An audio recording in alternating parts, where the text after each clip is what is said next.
ಎಲ್ಲರಿಗೂ ನಮಸ್ಕಾರಗಳು. ಪ್ರಗತಿಪಥ ಪಾಠಶಾಲೆ ಯೂಟ್ಯೂಬ್ ಚಾನಲ್ಗೆ ಎಲ್ಲರಿಗೂ ಸ್ವಾಗತ. ಈ ಒಂದು ವಿಡಿಯೋದಲ್ಲಿ ಕನ್ನಡ ಭಾಷಾ ಸಾಮರ್ಥ್ಯ 2022ರ ಒಂದು ಪ್ರಶ್ನೆ ಪತ್ರಿಕೆಯ ವಿಶ್ಲೇಷಣೆಯನ್ನು ಮಾಡಿದ್ದೇನೆ. ಈ ಒಂದು ವಿಡಿಯೋ ಮುಂಬರುವಂತಹ GPSTR ಕನ್ನಡ ಭಾಷಾ ಸಾಮರ್ಥ್ಯ ವಿಷಯಕ್ಕೆ ಸಂಬಂಧಿಸಿದಂತೆ ಉಪಯುಕ್ತವಾಗುತ್ತದೆ. ಏಕೆಂದರೆ ನಾವು ಯಾವುದೇ ಒಂದು ಪರೀಕ್ಷೆಗೆ ಸಿದ್ಧತೆಯನ್ನು ನಡೆಸ ಮೊದಲು ಹಳೆಯ ಪ್ರಶ್ನೆ ಪತ್ರಿಕೆಯನ್ನು ಅಭ್ಯಾಸ ಮಾಡಬೇಕು. ಇದರಿಂದ ಪರೀಕ್ಷೆ ಬಹಳಷ್ಟು ಸುಲಭವಾಗುತ್ತದೆ. ಪತ್ರಿಕೆ 3 ಕನ್ನಡ ಭಾಷಾ ಸಾಮರ್ಥ್ಯ, ಅಂಕಗಳು 100. ಕೊಟ್ಟಿರುವ ಪ್ರಶ್ನೆಗಳಿಗೆ ಉತ್ತರಿಸಿ. ಕೊಟ್ಟಿರುವ ಪದಗಳಿಗೆ ಸಮಾನಾರ್ಥಕ ಪದಗಳನ್ನು ಬರೆಯಿರಿ. ಒಟ್ಟು 5 ಪ್ರಶ್ನೆಗಳು. ಪ್ರತಿ 5 ಪ್ರಶ್ನೆಗೂ 1 ಅಂಕ, ಒಂದೊಂದು ಪ್ರಶ್ನೆಗೂ 1 ಅಂಕ, ಒಟ್ಟು 5 ಅಂಕ. ಸಾಮ್ರಾಟ, ಇದಕ್ಕೆ ಸಮಾನಾರ್ಥಕ ಪದ ರಾಜ, ಭೂಪತಿ, ಚಕ್ರವರ್ತಿ. ಕೂಸು, ಮಗು, ಶಿಶು, ಸಂತಾನ. ಪಿತೃ, ತಂದೆ, ಜನಕ, ಪೋಷಕ, ಅಪ್ಪ. ವನ, ಕಾಡು, ಅರಣ್ಯ, ಕಾನನ, ಗಿರಿ. ವೃಕ್ಷ, ಮರ, ದ್ರುಮ, ತರು. ಕೊಟ್ಟಿರುವ ಪದಗಳಿಗೆ ವಿರುದ್ಧಾರ್ಥಕ ಪದಗಳನ್ನು ಬರೆಯಿರಿ. ಇದರಲ್ಲಿಯೂ ಕೂಡ 5 ಪ್ರಶ್ನೆಗಳು, ಒಂದು ಪ್ರಶ್ನೆಗೆ 1 ಅಂಕ. ಹತ್ತಿರ, ದೂರ, ಕರುಣೆ, ಕ್ರೌರ್ಯ, ಕಠೋರ. ಏರು, ಇಳು, ಕುಸಿತ. ಸ್ಥಿರ, ಅಸ್ಥಿರ, ಸಿಹಿ, ಕಹಿ. ಮುಂಬರುವಂತಹ ಪರೀಕ್ಷೆಯಲ್ಲಿ ಇದೇ ರೀತಿಯಾದಂತಹ ಪ್ರಶ್ನೆಗಳು ಬರ್ತವೆ ಅಂತಲ್ಲ. ಈ ರೀತಿಯಾದಂತಹ ಪ್ರಶ್ನೆ ಪತ್ರಿಕೆಯನ್ನು ಅಭ್ಯಾಸ ಮಾಡೋದ್ರಿಂದ ಮುಂಬರುವಂತಹ ಪ್ರಶ್ನೆಗಳು ಯಾವ ರೀತಿಯಾಗಿ ಉತ್ತರಿಸಬೇಕು ಅಂತ ನಮಗೆ ಸಹಾಯವಾಗುತ್ತದೆ. ಕೊಟ್ಟಿರುವ ನುಡಿಗಟ್ಟುಗಳ ಅರ್ಥವನ್ನು ಬರೆಯಿರಿ. ಒಟ್ಟು 5 ನುಡಿಗಟ್ಟುಗಳನ್ನು ಕೊಡ್ತಾರೆ. ಪ್ರತಿ ನುಡಿಗಟ್ಟಿಗೂ ಕೂಡ 1 ಅಂಕ. ಕಾಲಿಗೆ ಬುದ್ಧಿ ಹೇಳು. ಕಾಲಿಗೆ ಬುದ್ಧಿ ಹೇಳು ಅಂತ ಇದರ ಒಂದು ಅರ್ಥ ಏನಪ್ಪ ಅಂತಂದರೆ, ತಪ್ಪು ಮಾಡಿದವರನ್ನು ಸರಿಯಾದ ಮಾರ್ಗಕ್ಕೆ ತರುವುದು. ಬೆನ್ನು ತಟ್ಟು, ಪ್ರೋತ್ಸಾಹಿಸು. ಅಟ್ಟಕ್ಕೇರಿಸು, ಅತಿಯಾಗಿ ಹೊಗಳುವುದು. ಹೊಂಚು ಹಾಕು, ಬೇರೆಯವರಿಗೆ ಹಾನಿ ಮಾಡಲು ಗುಪ್ತವಾಗಿ ಕಾಯುವುದನ್ನು ನಾವು ಹೊಂಚು ಹಾಕುವುದು ಅಂತ ಕರೆಯಲಾಗುತ್ತದೆ. ಕಣ್ಣು ಕೆಂಪಗಾಗು, ತುಂಬ ಕೋಪಗೊಳ್ಳುವುದು. ಕೊಟ್ಟಿರುವ ಗಾದೆಯನ್ನು ಪೂರ್ಣಗೊಳಿಸಿ. ಇಲ್ಲೂ ಕೂಡ 5 ಗಾದೆಗಳನ್ನು ಕೊಟ್ಟಿರ್ತಾರೆ. ಬೆಳೆಯುವ ಸಿರಿ ಮೊಳಕೆಯಲ್ಲಿ, ಮೂರ್ತಿ ಚಿಕ್ಕದಾದರೂ ಕೀರ್ತಿ ದೊಡ್ಡದು. ಮನಸ್ಸಿದ್ದರೆ ಮಾರ್ಗ, ಅಲ್ಪವಿದ್ಯೆ ಮಹಾಗರ್ವಿ. ಉಪಾಯ ಬಲ್ಲವನಿಗೆ ಅಪಾಯವಿಲ್ಲ. ಕೊಟ್ಟಿರುವ ಪದಗಳಿಗೆ ನೀಡಿರುವ ಸೂಚನೆಯಂತೆ ಉತ್ತರಿಸಿ. ಕೊಟ್ಟಿರುವ ಪದಗಳು ಯಾವ ಭಾಷೆಯಿಂದ ಬಂದಿದೆ ತಿಳಿಸಿ. ಇಲ್ಲಿ ಕೊಟ್ಟಿರುವಂತಹ ಪ್ರತಿ ಪ್ರಶ್ನೆಗೂ 1 ಅಂಕಗಳನ್ನು ನಾವು ನೋಡುವಂತಹದ್ದಾಗಿರುತ್ತೆ. ಒಂದು ಪ್ರಶ್ನೆಗೆ 2 ಅಂಕ. ಉರುಸು ಅಂತಂದರೆ, ಉರುಸು ಎನ್ನುವಂತಹ ಪದ ಅರಬಿ ಭಾಷೆಯಿಂದ ಬಂದಿದೆ. ದಿವಾನ, ಪರ್ಷಿಯನ್. ದಿವಾನ ಅಂತ ಅಂದರೆ ಸಚಿವ.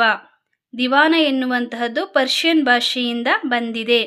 ಪದಗಳನ್ನು ಬಿಡಿಸಿ ಬರೆಯಿರಿ, ಸಂಧಿ ಹೆಸರಿಸಿ. ಇದರಲ್ಲಿಯೂ ಕೂಡ 2 ಪ್ರಶ್ನೆ, 2 ಅಂಕ. ರವೀಂದ್ರ, ರವಿ ಪ್ಲಸ್ ಇಂದ್ರ, ಗುಣಸಂಧಿ. ಮಾತಿಲ್ಲ, ಮಾತು ಪ್ಲಸ್ ಇಲ್ಲ, ಮಾತಿಲ್ಲ. ಇದು ಲೋಪಸಂಧಿ. ಕೊಟ್ಟಿರುವ ಪದಗಳನ್ನು ಬಳಸಿ ಸ್ವಂತ ವಾಕ್ಯವನ್ನು ಮಾಡಿರಿ. ಅಭಿಲಾಷೆ, ನನಗೆ ಶಿಕ್ಷಕಿಯಾಗಲು ಅಭಿಲಾಷೆ ಇದೆ. ಕಸರತ್ತು, ಆರೋಗ್ಯಕ್ಕಾಗಿ ಪ್ರತಿದಿನ ಬೆಳಗ್ಗೆ ಕಸರತ್ತು ಮಾಡಬೇಕು, ಅಂದರೆ ವ್ಯಾಯಾಮವನ್ನು ಮಾಡುವಂತಹದ್ದು.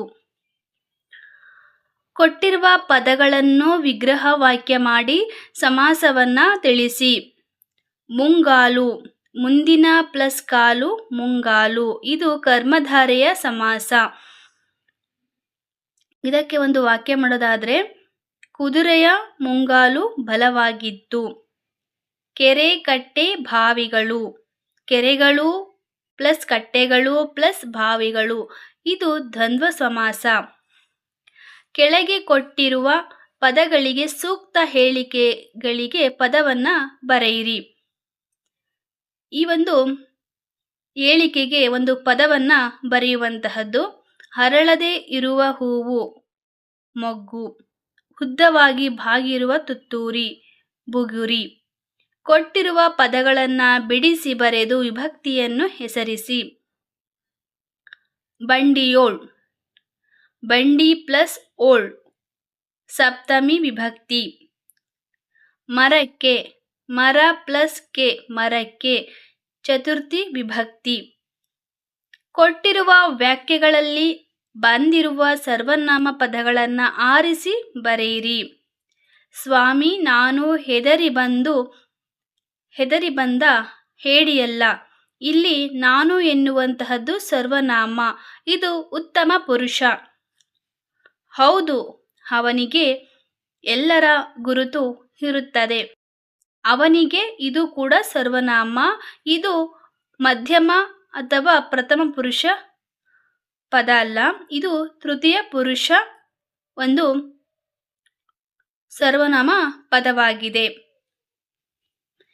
ಕೊಟ್ಟಿರುವ ವಾಕ್ಯಗಳ ವಚನಗಳನ್ನು ಬದಲಿಸಿ ಬರೆಯಿರಿ. ಹಕ್ಕಿಗಳು ಆಕಾಶದಲ್ಲಿ ಹಾರುತ್ತಿವೆ, ಇದು ಬಹುವಚನ. ಹಕ್ಕಿಗಳು ಅಂತಂದರೆ ಇಲ್ಲಿ ಬಹಳಷ್ಟು ಹಕ್ಕಿಗಳು ಆಕಾಶದಲ್ಲಿ ಹಾರುತ್ತಿವೆ. ಅದೇ ಏಕವಚನ ಆಗಿತ್ತು ಅಂತಂದರೆ ಹಕ್ಕಿ ಆಕಾಶದಲ್ಲಿ ಹಾರುತ್ತಿದೆ. ನಾನು ಮನೆಯಲ್ಲಿ ಇದ್ದೇನೆ, ಇದು ಏಕವಚನ. ಇದನ್ನು ಬಹುವಚನದಲ್ಲಿ ಬರೆಯೋದಾದರೆ ನಾವು ಮನೆಯಲ್ಲಿ ಇದ್ದೇವೆ. ಮೊದಲೆರಡು ಪದಗಳಿಗೆ ಇರುವ ಸಂಬಂಧವನ್ನು ಗುರುತಿಸಿ ಮೂರನೆಯ ಪದಕ್ಕೆ ಸಂಬಂಧಿಸಿದಂತೆ ಸರಿ ಸಂಬಂಧ ಹೊಂದುವ ಪದವನ್ನು ಬರೆಯಿರಿ. ಶಿವಮೊಗ್ಗ, ಇದು ಮಲೆನಾಡು ಪ್ರದೇಶ. ಬೆಳಗಾವಿ ಗಡಿನಾಡು ಪ್ರದೇಶ.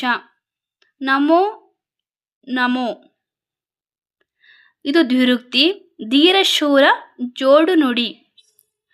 ಕೊಟ್ಟಿರುವ ವಾಕ್ಯಗಳನ್ನು ಭೂತಕಾಲಕ್ಕೆ ಪರಿವರ್ತಿಸಿ ಬರೆಯಿರಿ. ಮೇರಿ ಶಾಲೆಗೆ ಹೋಗುತ್ತಾಳೆ, ಮೇರಿ ಶಾಲೆಗೆ ಹೋದಳು. ಇದನ್ನು ನಾವು ಭೂತಕಾಲದಲ್ಲಿ ಪರಿವರ್ತಿಸಿದಾಗ ಈ ರೀತಿಯಾಗಿ ಬರೆಯಬಹುದು. ಮೇರಿ ಶಾಲೆಗೆ ಹೋಗುತ್ತಾಳೆ, ಇದು ವರ್ತಮಾನ. ಮೇರಿ ಶಾಲೆಗೆ ಹೋದಳು, ಇದು ಭೂತಕಾಲ. ಹುಡುಗನು ಊಟ ಮಾಡುವವನು, ಹುಡುಗನು ಊಟ ಮಾಡುತ್ತಿದ್ದನು. ಕೊಟ್ಟಿರುವ ಪದಗಳಿಗೆ ತತ್ಸಮ ತದ್ಭವ ಬರೆಯಿರಿ. ಬೇಸಾಯ, ಕೃಷಿ. ಸಂತೋಷ, ಸಂತಸ. ಕೊಟ್ಟಿರುವ ವಾಕ್ಯಗಳಿಗೆ ಸೂಕ್ತವಾದ ಲೇಖನ ಚಿಹ್ನೆಯನ್ನು ಹಾಕಿ. ಅಜ್ಜ, ಜಾತ್ರೆಯಲ್ಲೇಕೆ ಇಷ್ಟೊಂದು ಅಂಗಡಿಗಳು, ಇದು ಪ್ರಶ್ನಾರ್ಥಕ, ಇದು ಅಲ್ಪ ವಿರಾಮ. ಸ್ವಾಮಿ, ಆಶ್ಚರ್ಯ ಸೂಚಕ. ನಮ್ಮಯ್ಯ ದೇವರು ಬಂದಾನ, ಪ್ರಶ್ನಾರ್ಥಕ. ಬನ್ನಿರೆ, ಆಶ್ಚರ್ಯ ಸೂಚಕ. ಕೊಟ್ಟಿರುವ ಪದಗಳಿಗೆ ಗ್ರಾಂಥಿಕ ರೂಪ ಬರೆಯಿರಿ. ನಮ್ಮರ್ನಾಗೆ ಅಂತಂದರೆ ನಮ್ಮವರಿಗೆ. ನೋಡಲು ಅಂದರೆ ನೋಡಾಲು ಎನ್ನುವಂತಹದ್ದು ಗ್ರಾಂಥಿಕ ರೂಪ, ನೋಡಲು. ಕೊಟ್ಟಿರುವ ವಾಕ್ಯಗಳಲ್ಲಿ ಜೋಡು ನುಡಿ ದ್ವಿರುಕ್ತಿಗಳನ್ನು ಬರೆಯಿರಿ. ದೊಡ್ಡ ಪಾತ್ರೆಯಲ್ಲಿ ಬಿಸಿ ಬಿಸಿ ಕಾಫಿ ತಂದರು. ಈ ಪದ ಪುನರಾವರ್ತನೆ ಮಾಡಲಾಗಿದೆ, ಅದು ದ್ವಿರುಕ್ತಿ ಅಂದರೆ ಬಿಸಿ ಬಿಸಿ. ರಾಮನು ಪೇಟೆಯಿಂದ ಹಣ್ಣು ಹಂಪಲು ತಂದನು. ಜೋಡು ನುಡಿ, ಅರ್ಥದಲ್ಲಿ ಸಂಬಂಧ ಹೊಂದಿರುವ ಎರಡು ಪದಗಳ ಜೋಡಿ. ಇದನ್ನು ನಾವು ಜೋಡು ನುಡಿ ಅಂತ ಕರೆಯಲಾಗಿದೆ. ಇದರಲ್ಲಿ ಒಂದು ಪದವನ್ನು ಕೊಟ್ಟಿರ್ತಾರೆ, ಅದಕ್ಕೆ ನಾವು ಒಂದು 120 ಪದಗಳು ಮೀರದಂತೆ ಟಿಪ್ಪಣಿಯನ್ನು ಬರೆಯುವಂತಹದ್ದು. ಪರೀಕ್ಷೆಯಲ್ಲಿ ಬೇರೆ ಪದವನ್ನು ಕೂಡ ಕೊಡ್ತಾರೆ, ಆದರೆ ಯಾವ ರೀತಿಯಾಗಿ ಉತ್ತರಿಸಬೇಕು 5 ಅಂಕ ಬರೋದಕ್ಕೆ ಅಂತ ಈ ಒಂದು ನನ್ನ ಜೀವನದ ಗುರಿ ಎನ್ನುವ ಒಂದು ವಿಷಯದ ಬಗ್ಗೆ ನಾನು ಪ್ರಬಂಧವನ್ನು ರಚಿಸಿದ್ದೇನೆ, ಟಿಪ್ಪಣಿಯನ್ನು. ಅದನ್ನು ನೀವು ಓದೋದ್ರಿಂದ ಮುಂಬರುವಂತಹ ಪರೀಕ್ಷೆಯಲ್ಲಿ ಯಾವುದೇ ವಿಷಯವನ್ನು ಕೊಟ್ಟರೆ ಯಾವ ರೀತಿಯಾಗಿ ಟಿಪ್ಪಣಿ ಬರೀಬೇಕು ಅಂತ ಗೊತ್ತಾಗುತ್ತದೆ. ಇದರಿಂದ ಅತಿ ಹೆಚ್ಚಿನ ಅಂಕವನ್ನು ಗಳಿಸಬಹುದು. ನನ್ನ ಜೀವನದ ಗುರಿ ಎನ್ನುವಂತಹ ವಿಷಯದ ಬಗ್ಗೆ ಟಿಪ್ಪಣಿ ನೋಡೋದಾದರೆ, ಪ್ರತಿಯೊಬ್ಬ ವ್ಯಕ್ತಿಯ ಜೀವನದಲ್ಲಿಯೂ ಒಂದು ಗುರಿ ಇರಬೇಕು. ಗುರಿ ಇಲ್ಲದ ಜೀವನ ದಿಕ್ಕಿಲ್ಲದ ಹಡಗಿನಂತೆ ಆಗುತ್ತದೆ. ನನ್ನ ಜೀವನದ ಗುರಿ ಸಮಾಜಕ್ಕೆ ಉಪಯುಕ್ತವಾಗುವಂತಹ ಒಬ್ಬ ಉತ್ತಮ ವ್ಯಕ್ತಿಯಾಗುವುದು. ನಾನು ಉತ್ತಮ ಶಿಕ್ಷಣ ಪಡೆದು ಜ್ಞಾನವನ್ನು ಸಂಪಾದಿಸಿ ಅದನ್ನು ಇತರರೊಂದಿಗೆ ಹಂಚಿಕೊಳ್ಳಲು ಬಯಸುತ್ತೇನೆ. ವಿಶೇಷವಾಗಿ ಬಡ ಮತ್ತು ಹಿಂದುಳಿದ ಮಕ್ಕಳಿಗೆ ಶಿಕ್ಷಣದ ಮೂಲಕ ಬೆಳಕು ನೀಡುವುದು ನನ್ನ ಕನಸು. ಸಮಾಜದಲ್ಲಿ ಅಸಮಾನತೆ, ಅಜ್ಞಾನ ಮತ್ತು ಅಜ್ಞಾನ ಕಡಿಮೆಯಾಗಲು ನನ್ನ ಪಾತ್ರವನ್ನು ನಿಭಾಯಿಸಲು ಬಯಸುತ್ತೇನೆ. ನನ್ನ ಗುರಿ ಸಾಧಿಸಲು ಶ್ರಮ, ನಿಯಮಿತ ಅಭ್ಯಾಸ ಮತ್ತು ದೃಢಸಂಕಲ್ಪ ಅಗತ್ಯವೆಂದು ನಾನು ನಂಬುತ್ತೇನೆ. ವಿಫಲತೆಗಳು ಒಂದರ ಹಿಂದಿರುಗದೆ ಮುಂದೆ ಸಾಗಬೇಕು. ನನ್ನ ತಂದೆ ತಾಯಿಯ ಆಶೀರ್ವಾದ ಹಾಗೂ ಶಿಕ್ಷಕರ ಮಾರ್ಗದರ್ಶನದಿಂದ ನಾನು ನನ್ನ ಗುರಿಯನ್ನು ಸಾಧಿಸಿ ಒಳ್ಳೆಯ ನಾಯಕರನ್ನಾಗಿ ದೇಶದ ಅಭಿವೃದ್ಧಿಗೆ ಕೈಜೋಡಿಸುವುದು ನನ್ನ ಜೀವನದ ಮುಖ್ಯ ಉದ್ದೇಶವಾಗಿದೆ. ನೀವು ಬೇಕಾದರೆ ಬೇರೆ ಒಂದು ರೀತಿಯಲ್ಲಿ ಕೂಡ ಬರೀಬಹುದು, ಆದರೆ ಆ ವಿಷಯಕ್ಕೆ ಸಂಬಂಧಿಸಿದಂತೆ ಇರಬೇಕು. ಕೋಟಿ ವಿದ್ಯೆಗಳಲ್ಲಿ ಮೇಟಿ ವಿದ್ಯೆಯೇ ಮೇಲು. ಈ ಗಾದೆಯ ಮಹತ್ವವನ್ನು ವಿಸ್ತರಿಸಿ ಬರೆಯಿರಿ. ಇದಕ್ಕೆ 5 ಅಂಕಗಳು. ಬೇರೆ ಗಾದೆಯನ್ನು ಕೂಡ ಕೊಡಬಹುದು, ಆದರೆ ಯಾವ ರೀತಿಯಾಗಿ ಉತ್ತರವನ್ನು ಬರೀಬೇಕು ಅಂತ ನಾವು ನೋಡ್ಕೊಬೇಕು. ಮಹತ್ವದ ಒಂದು ವಾದ ಅಂದರೆ ಮಹತ್ವವಾದಂತಹ ಒಂದು ಗಾದೆಯಲ್ಲಿ ಈ ಗಾದೆಯ ಅರ್ಥ ಏನೆಂದರೆ, ಅನೇಕ ವಿದ್ಯೆಗಳಿಗಿಂತ ಜೀವನದಲ್ಲಿ ಉಪಯೋಗಕ್ಕೆ ಬರುವಂತಹ ಒಂದು ಪ್ರಯೋಗಕವಾದಂತಹ ಒಂದು ಮಾನವನಿಗೆ ಎಷ್ಟೇ ಪುಸ್ತಕ ಜ್ಞಾನ ಇದ್ದರೂ ಅದು ಜೀವನದಲ್ಲಿ ಉಪಯೋಗವಾಗದಿದ್ದರೆ ಅದು ಪ್ರಯೋಜನವಿಲ್ಲ ಅಂತ. ಕಡಿಮೆ ಆದರೆ ಒಂದು ಕೈಗಾರಿಕೆ, ಒಂದು ಕೌಶಲ್ಯ, ಒಂದು ಕೆಲಸವನ್ನು ಚೆನ್ನಾಗಿ ತಿಳಿದಿರಬೇಕು. ಜೀವನೋಪಾಯಕ್ಕೆ ಸಹಾಯಕವಾಗುವಂತಹ ಒಂದು ಉದಾಹರಣೆಗೆ ಹೊಲಿಗೆ, ಕೃಷಿ, ಬಡಗಿತನ, ಕಂಪ್ಯೂಟರ್ ಕೌಶಲ್ಯ ಇತ್ಯಾದಿ ಕಲಿತಿರಬೇಕು.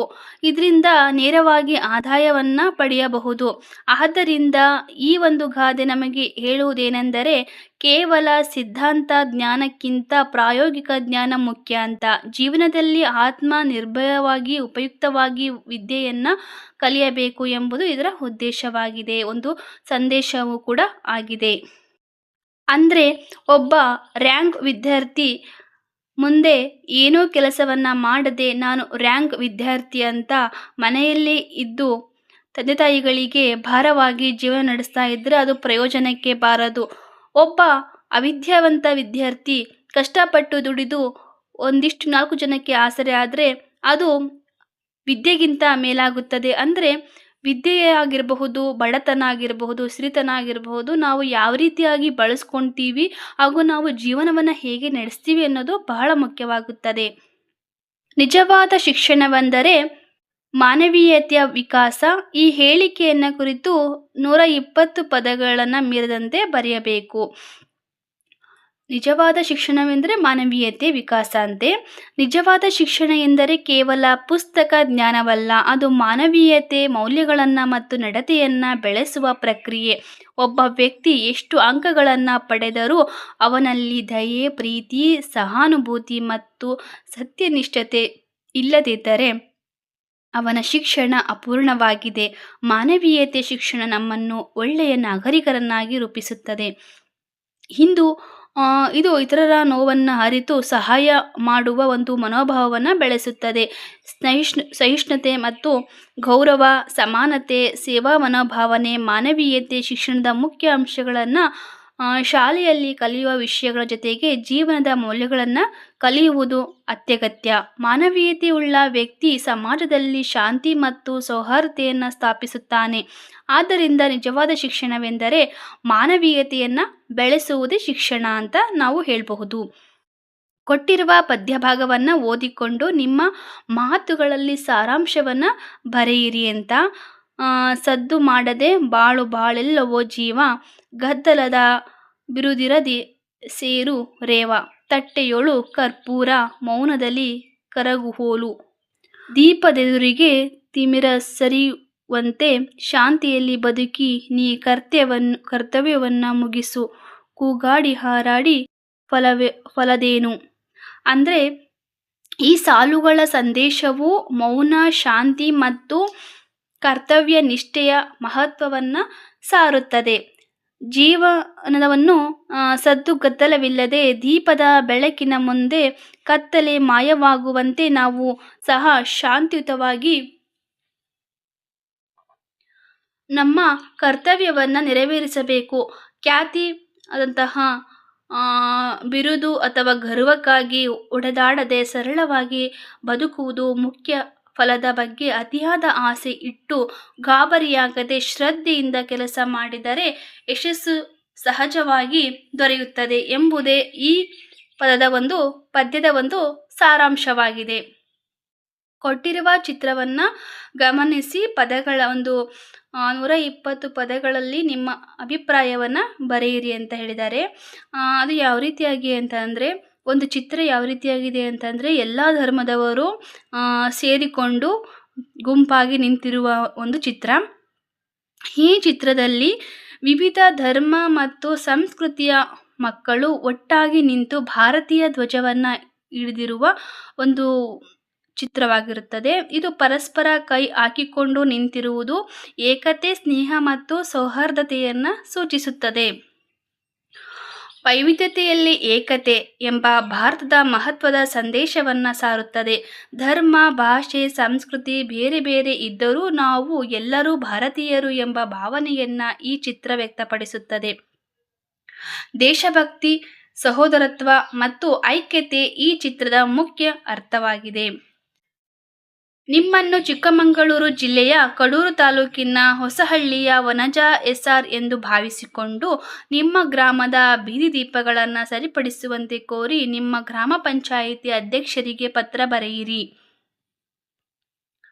ಮಾನ್ಯ ಅಧ್ಯಕ್ಷರು, ಗ್ರಾಮ ಪಂಚಾಯಿತಿ ಹೊಸಹಳ್ಳಿ, ಕಡೂರು ತಾಲೂಕು, ಚಿಕ್ಕಮಗಳೂರು ಜಿಲ್ಲೆ. ವಿಷಯ: ಹೊಸಹಳ್ಳಿ ಗ್ರಾಮದ ಬೀದಿ ದೀಪಗಳನ್ನು ಶೀಘ್ರವಾಗಿ ಸರಿಪಡಿಸುವ ಕುರಿತು ಮನವಿ. ಮಹೋದಯರೇ, ನಾನು ಕಡೂರು ತಾಲೂಕಿನ ಹೊಸಹಳ್ಳಿ ಗ್ರಾಮದ ನಿವಾಸಿಯಾದ ವನಜಾ ಎಸ್.ಆರ್. ನಮ್ಮ ಗ್ರಾಮದ ಹಲವಾರು ಬೀದಿಗಳಲ್ಲಿ ಬೀದಿ ದೀಪಗಳು ಹಲವು ದಿನಗಳಿಂದ ಕಾರ್ಯನಿರ್ವಹಿಸುತ್ತಿಲ್ಲ. ಇದರಿಂದ ರಾತ್ರಿ ವೇಳೆಯಲ್ಲಿ ಗ್ರಾಮಸ್ಥರು, ವಿಶೇಷವಾಗಿ ವಿದ್ಯಾರ್ಥಿಗಳು, ಮಹಿಳೆಯರು ಹಾಗೂ ವೃದ್ಧರು ಸಂಚಾರ ಮಾಡಲು ತುಂಬಾ ತೊಂದರೆ ಅನುಭವಿಸುತ್ತಿದ್ದಾರೆ. ಇತ್ತೀಚೆಗೆ ಕತ್ತಲಿನ ಕಾರಣದಿಂದ ಅಪಘಾತಗಳ ಸಂಭವ ಹೆಚ್ಚಾಗುವ ಸಾಧ್ಯತೆ ಇದೆ. ಹಾಗೆಯೇ ಕಳ್ಳತನ ಹಾಗೂ ಇತರ ಅಹಿತಕರ ಘಟನೆಗಳು ನಡೆಯುವ ಭಯವೂ ಇದೆ. ಆದ್ದರಿಂದ ಗ್ರಾಮಸ್ಥರ ಸುರಕ್ಷತೆಯನ್ನು ಗಮನದಲ್ಲಿಟ್ಟುಕೊಂಡು ದಯವಿಟ್ಟು ಶೀಘ್ರದಲ್ಲಿಯೇ ದೋಷಗೊಂಡಿರುವಂತಹ ಬೀದಿ ದೀಪಗಳನ್ನು ಪರಿಶೀಲಿಸಿ ಅವುಗಳನ್ನು ಸರಿಪಡಿಸಲು ಕ್ರಮ ಕೈಗೊಳ್ಳಬೇಕೆಂದು ವಿನಂತಿಸುತ್ತೇನೆ. ನಮ್ಮ ಮನವಿಯನ್ನು ಪರಿಗಣಿಸಿ ತ್ವರಿತ ಕ್ರಮ ಕೈಗೊಳ್ಳುವಿರಿ ಎಂದು ನಂಬಿದ್ದೇನೆ. ಧನ್ಯವಾದಗಳು. ವಂದನೆಗಳೊಂದಿಗೆ ವನಜಾ ಎಸ್.ಆರ್. ಹೊಸಹಳ್ಳಿ ಗ್ರಾಮ, ಕಡೂರು ತಾಲೂಕು, ಚಿಕ್ಕಮಗಳೂರು ಜಿಲ್ಲೆ. ಈ ರೀತಿಯಾಗಿ ನಾವು ಹಂತವಾಗಿ ಬರೆಯೋದ್ರಿಂದ ಒಂದು ಪತ್ರಿಕೆ ಎನ್ನುವಂತಹದ್ದು ಒಂದು ಹೆಚ್ಚಿನ ಅಂಕವನ್ನು ಪಡೆಯೋದಕ್ಕೆ ಸಹಾಯವಾಗುತ್ತದೆ. ಈ ರೀತಿ